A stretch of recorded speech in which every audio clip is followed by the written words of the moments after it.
Good afternoon, everyone. My name is Lisa Feidelberg-Costa, and I'm here representing Stroke Buddies and Friends. And I thought that this would be a nice little treat, not only to talk about what Stroke Buddies and Friends stands for here in the town of Westport. It was actually a group that was formed by myself. I had a stroke, a catastrophic experience in my life. And basically what I'm doing now is I'm trying to embrace my new normal. And anyone that has a disability or has a life-altering challenge, that's really what they're doing. They're embracing their new normal, whatever that might be. Strokes are very difficult. You can have the same stroke and be on different ends of the spectrum. We're not here really to diagnose anyone's life-altering experience, but basically we started the group more for socialization and coping skills. And with that being said, I wanted to invite different people from our community that are doing so much more, and especially introducing my dear friend, Eric Letendre, who I've known for many years, and he's actually trained over, 4 dogs in my lifetime. Yeah. And when he first started in his business, he wasn't located here on Route 6, which is a beautiful facility. Thanks. You're welcome. And so Eric Letendre has the business called Dog Training School. Yep. Correct? Eric Letendre's Dog Training School. Yep. Wonderful. And I really wanted to bring Eric to the table because he has so much experience. How many years now in the business? Since 1988. Since 1988, long time, right? Right. And so with our group today and people at home, I really want to stress the importance of how important it is to have a companion, especially if you have a disability. And I wanted Eric's opinion and to share his expertise with our viewers at home and the community about what he's doing here in Westport with regards to training your loved one, because it happens to be an essential part of the family. They're a family member, correct? Absolutely. Yeah. Wonderful. And with that being said, there is an importance to have a well-trained dog, not only from the puppy stage, but more importantly, when you do have a life-altering experience, how important does that training come into play? It's huge. Huge. Huge, because let's say you got a lab, big lovable lab. Right. Right? Harmless. They just want to lick everybody. Yes. But what if all of a sudden now you need crutches or a cane or a walker, okay? And you got a lab that likes to jump. Right. Now you got this 70, 80-pound dog that could tackle you. Right. And could make your situation even worse. Correct. Right? So I always say that when you train a dog, one of the most important things is that you train the dog so that the dog is safe, but also the community is safe. Right? Absolutely. So you got to keep your dog safe. You don't want to run off into the street and get hit by a car. But at the same time, you don't want someone coming in who just had hip surgery, getting jumped on and knocked over. Exactly. If you just had something like yourself, you don't want to go for a walk and your dog is a puller, right? Dog yanks you, you hit the deck, not good. And that's so true. You know, Eric met my dog, Samson, who is a 175-pound Saint Bernard. And when I brought Samson home prior to my stroke, you know, I could handle everything that was in my path. And he's absolutely right. I have issues with my gait and balance now, and Eric is absolutely giving some significant tips that if my dog was to pull me now, I would end up, you know, on the ground. And I think that it's essential that when you're seeking out training, that they can sit down with you, because you are just a great guy. I've known you for over 20 years. Yeah. You really invest yourself in the community, whether it be kids or seniors or people with disabilities. And with your location here, you have more visibility, because you used to be a few miles away from the town. Yeah, the past where Lee's Market. Where Lee's Market is, exactly. Past Perry's. Exactly. Heading to the point. Exactly. And did you live there at one point? I did. He lived there. 10 years. So I've known him for all through his journey. And I just feel that it's just so important that people get to know you as a family man, and what you do based on your training, not only with the animals that you come in contact with, but how invested you are with people's lives. Because unfortunately, once a pet passes away, we often find ourselves getting another another pet, and I hate to say pet, but family member, and we bring our family members to you 2 and 3 and 4 times, so we really get to know you as a person. Yeah. So talk to me a little bit about how important it is to adopt, because I know that having a catastrophic life experience, that adoption actually gives our babies, if you will, our fur babies, whether it be a cat or a dog, or I know that your business is in training dogs, but how important is it to give them a second chance at life? Well, that's the whole thing. It's just so many dogs in the area looking for homes. Right. You know, everything. I work with Fairhaven, Forever Paws, Potter's over in Middletown. I mean, it's just loaded with dogs. Faxon, Fall River on Durfee Street, right? Yes. Places are all loaded with super dogs. You go in there and they're just looking at you, just waiting for a home. And some of them don't even need training. Exactly. Some are just bring them home and they're just great pets already. Because some of them's already had training, believe it or not. Exactly. But for whatever reason, they end up in a shelter. But a lot of dogs that do need training coming from these places, and that's why they're there. But it doesn't mean that it doesn't make them a great dog. It just needs a little training. Exactly. And that's all it really comes down to. And what happens with a lot of dogs is it's just miscommunication between the human and the dog. And so really my job, if you really think about it, I'm not a dog trainer. I'm a people trainer. Right? And so I don't really train dogs. I train people to train their dogs. And really what I do is I show them how to communicate to their dog. That's all it boils down to, is being able to properly communicate to the dog. Because once that happens, you got a great pet. But when there's miscommunication, this pet can be, right? Absolutely. This dog can You be mentioned to me years ago it's all about energy, that you have to be confident, and especially after having my stroke, that's one of the things that I lost. That I lost my confidence, and I wasn't able to really facilitate my corporate training because, I was a fix-it girl. And when you're dealing with an injury or a challenge in your life, whatever it might be, that energy plays a lot into communicating with a dog. Because if you're scared, they know. 100%. If you're insecure, they know. Yep. And I could never understand that communication. Can you touch a little bit on that, about how important that is? Because everybody can attain it. Yeah. And that's really what you teach, is the communication between the pet parent and their child. Right? And so what happens is that sometimes, because there's miscommunication, the energy gets bad, right? You ever been with somebody who's, right, you're not clicking with? Right. The energy gets bad. And so that's what happens with their dogs. Dogs jumping on you, dog just ate your couch, dog just stole, your steak off the counter, right? Yeah. So now the energy starts to get bad. Right. And because the owner keeps telling the dog, hey, don't eat my couch, don't steal my steak, right? Don't pee on the floors. But the dog continues doing it. Right. And it's because of miscommunication. Correct. So that energy, right, it starts to get kind of not good. And it can be frustrating. Of course. Absolutely. Of course. Not only for the pet parent, but for the dog. For the dog. Exactly. That's what happens. So you got all this frustration going on. So the energy between you and your dog gets worse. But once you clear up the communication, then the energy starts to get in sync. And now, right, you got a great pet. Got a great dog.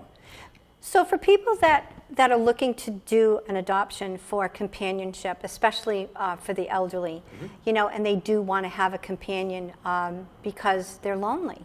And I'm assuming that a lot of the pets that are in shelters are experiencing that very same thing. Would it be wise for them to give you a call ahead of time for the adoption, or maybe consult you, knowing that, that you would be willing to go through training classes with that particular individual, that they really should look for a particular breed? Would that be helpful? Oh, absolutely. We get that every once in a while. Okay. So it says, I'm considering this breed, and what do you think? And then you really do try to match your personality with your breed. Correct. Right? If you're Yeah. an active person, if you're out walking, you like hiking, you want a dog that's going to be able to hang with you, not a big mastiff that wants to lay on the couch. Right? Right, absolutely. If you're more of a stay-at-home and like to watch movies, well, then you don't want a border collie. Right. Right? Who wants to be out there working. Absolutely. So you definitely want to match your personality with the dog. And the great thing about a lot of shelters is that they will allow you to foster the dog for a week or two Nice. to make sure it's a good fit, because let's face it, sometimes it's just not. Right. Dog comes into the house, it's a little bit more energetic than you were expecting, or it's not quite, right? Or you find out you're allergic. I see that a lot. I mean, that's why doodles are so popular now. Right, because it's hair. Because yeah, every kind of doodle imaginable now. Exactly. Double doodles, cockapoos, right? Everything's mixed with a poodle. Absolutely. Because of the fur, right? So those are the things that you have to take into consideration when you're adopting a dog. And so you want to make sure it's a good fit, because it could be 10, 12, 15 years, right, that you're together. Absolutely. So so you find the right dog that's for you, you bring them in, and then the little things we can always help you with. Jumping, house training, chewing, pulling on leash, not coming back. Those are things that we help with. Sure. Right? Once it's a good fit between the dog and the owner, then when you do that training, right, that's like the icing on the cake. And now you got a great dog that you can go places with. Everybody loves being around the dog. You love being around the dog. Because let's face it, if you got dogs jumping on you, peeing on the floor, pulling you, knocking you over, right? Right. It's not good in social situations. Plus, and the person starts to get frustrated with the dog. Exactly. Because why wouldn't you? Exactly. No, I agree 100%. And I also think, too, with that being said, Eric, that there's a lot of focus, too, on pet therapy dogs. You see them utilized in hospitals and in nursing homes and assisted livings, and it really shows the obedience, in the animal, and also the great strides that animals will help an individual overcome, not necessarily, that might have had a catastrophic illness, but just in general, just with age and socialization as an elderly person. I didn't realize that I was elderly, until, they keep moving the number. It's like it was 65 and then it's 50 and, 40. I know it's not 45, but I think it starts around 55 where they consider you a senior. Well, my wife just turned 50. Yeah. She got an AARP card. There you go. She's very upset. And it's so true, and I think the adaptability, when it comes to your pets, that you really have a responsibility, not only with training. You taught me this over the years, that there's no bad dog, and I think that that's really most important. You have classes that are available nights, weekends, so your adaptability to people's schedules is right out there, correct? Oh, yeah, it's very easy. And it's affordable. Very flexible, very affordable. I always work privately and group classes. So you get individual, one-on-one, plus you get the group. Yeah, and then if you need extra help, I'm always there for extra help. Yeah. And with people that do have a disability, you, from what I understand, and I know that you did this with me years ago prior to my stroke, that if you did have any issues at home, that you will go to someone's home, and you will do an evaluation based on, maybe their disability, and then having their dog either trained for the very first time or retrained, which I think will alleviate a lot of anxiety, not only for the adopter, but also for the pet as well. So I commend you for that, for doing that. People don't realize that, the flexibility and the professionalism that comes from Eric, that he really takes pride in the people, and he becomes part of your family. I know that over 20 years. And, he's really the person that I seek out when I have any issues with my 175-pound St. Bernard, who is named Samson. And I brought him here when he was full grown. Didn't realize it takes him 2 years to get full grown. But I thought he was being aggressive, and it wasn't. He had fears. And sometimes St. Bernards don't realize how big they are. They think they're actually like a pound puppy, right? They think they're a lap dog. So with that being said, I know that you have a girl that I would love to introduce to the people at home, and also to our community. Sure. So if you could talk to me a little bit about her before we bring her out, that would be wonderful. Sure. Yeah, Sky. She's a German Shepherd, 9 years old. I adopted her when she was 2 years old. She's a really, really good girl now. She helps me out every day. She comes in to work with me. And I work with a lot of aggressive dogs, a lot of reactive dogs. She helps me with all those dogs. Right. I was down the beach this morning working with a client and their dog, doing some off-leash recall, get them to come back once they're swimming, come back in. Sky, That's important. Sky, yeah. Sky's good at going out and rounding them up, bringing her back in. So, yeah, she's a really good girl. She does all my classes with me. She's at home with me every night, so. Wonderful. Eric, before we go to our next segment, if you could just please tell our viewers where you're located, Sure. your address, maybe an email, or how they can get in touch with you for training or for advice based on what we discussed today. I think that would be very important. So if you could introduce yourself again and your location. Thanks. Yeah, it's Eric Letendre's Dog Training School, 1180 State Road in Westport, right on the Westport-Dartmouth line, right across the street from Prestige Motors. Rachel's is right down the street, Old Lincoln Park, right on Route 6. You can check me out on ericletendre.com. I'm on Facebook, Instagram, YouTube, and my phone number is 774-319-6351. Awesome. And so now we're going to meet his fur baby, and I can't wait to introduce you to her.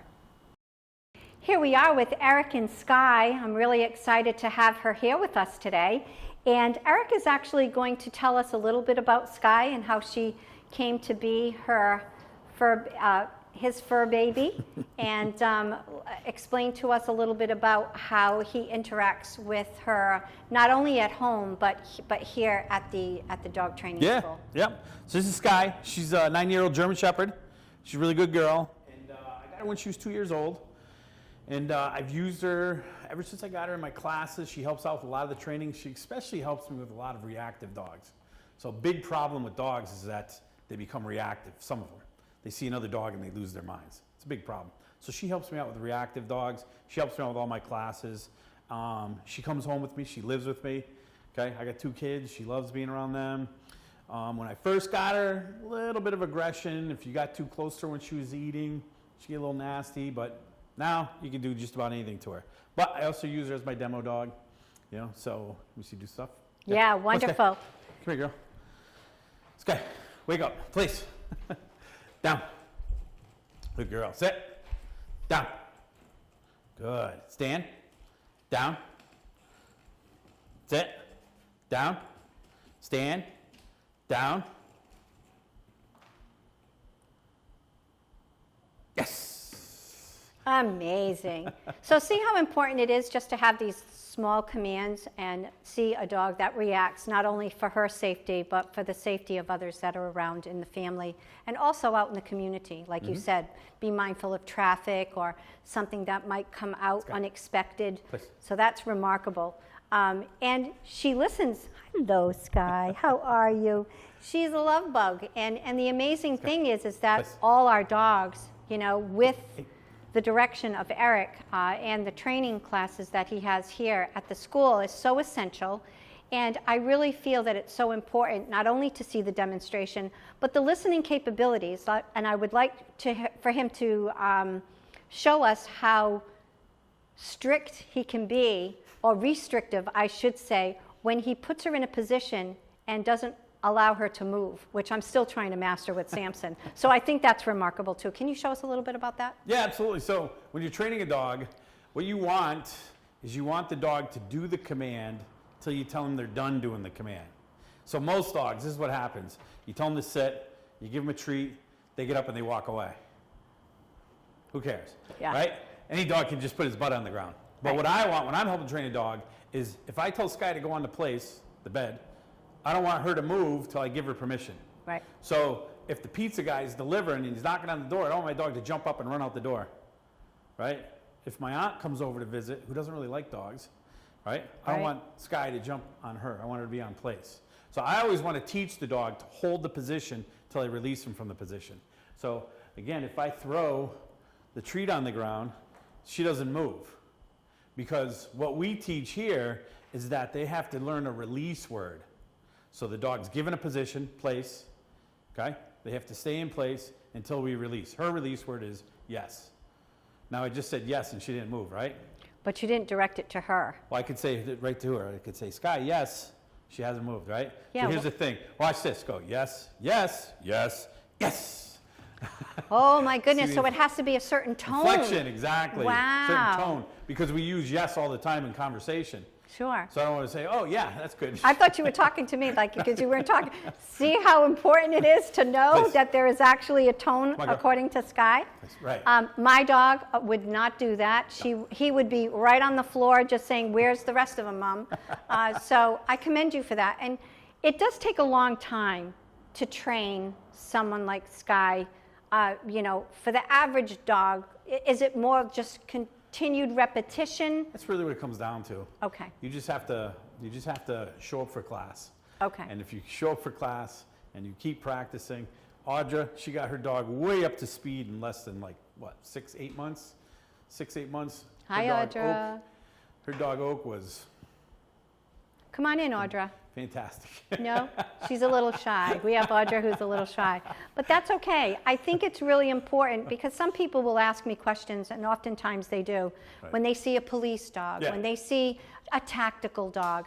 And those dogs are highly trained, and they don't even speak English. You know, their release words are in German. Or they're in another language.